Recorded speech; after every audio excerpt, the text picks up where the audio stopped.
investment whose job is to facilitate, to attract and give aftercare to the investors in this country. Victoria Sugar invited me to come and see the progress of the work they have done and also the challenges that they're facing with some of the agencies. But I'm happy that they've done a lot of work. First of all, from this sugar factory, they're doing the manufacturing of value addition from the canes. They have gone their own plantation of sugar cane in this area, which area was initially not growing sugar. Now they have it. Then secondly, they're also doing, from the sugar, they're getting bagasse and generating electricity, connecting it to the national grid. And I have seen that they've built a mini substation, and I'm very proud of them.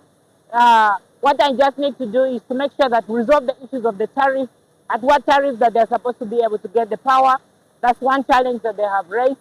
Then we also have to look at, they have also generated through the sugar cane and the byproducts of the cane, they're also making fertilizers. But what's exciting here is that it's not a small investment. It's an investment of over 50 million US dollars. And on top of that, they have again gone ahead to invest in making sure that they create jobs. They've created over 3,000 jobs. So I'm very happy with them. No, that has been resolved. That was just to resolve the issues of the cages and to make sure that the regulations are in place. And I'm very happy that that happened, because without regulations, the farmer gets exploited, and which is not good for the farmer. Our farmers are dependent on these factories. So it is only proper that they put weigh bridges so that the weighing is done well and that the farmer does not get cheated and there is value for money for the farmer.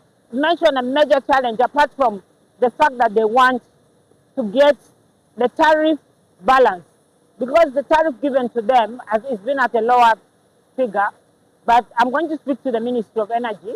I already called them to book so that we can make sure that they're given a fair tariff so that they are competitive with the other manufacturers of generators of electricity through sugar factories. Yes, I've already told them. Yes, I've already told them that they should have protective gear. The same way they give me a protective gear is the way they should give a protective gear to their workers. But anyway, the responsibility is divided here. Ministry of Labor and Gender will have to visit and actually enforce the safety issues. My job for me is to make sure that the investor, whatever is needed from us as government is provided, and whatever is needed by government to be done by the investor, Ministry of Labor should come and talk to them. But I've already, in collective government responsibility, mentioned to the managers that they should provide safety measures to the workers, especially climbing up, and then they should wear the protective gear, just like they gave me. You can see they gave me protective shoes. That's what the workers should all be wearing when they're in this workplace.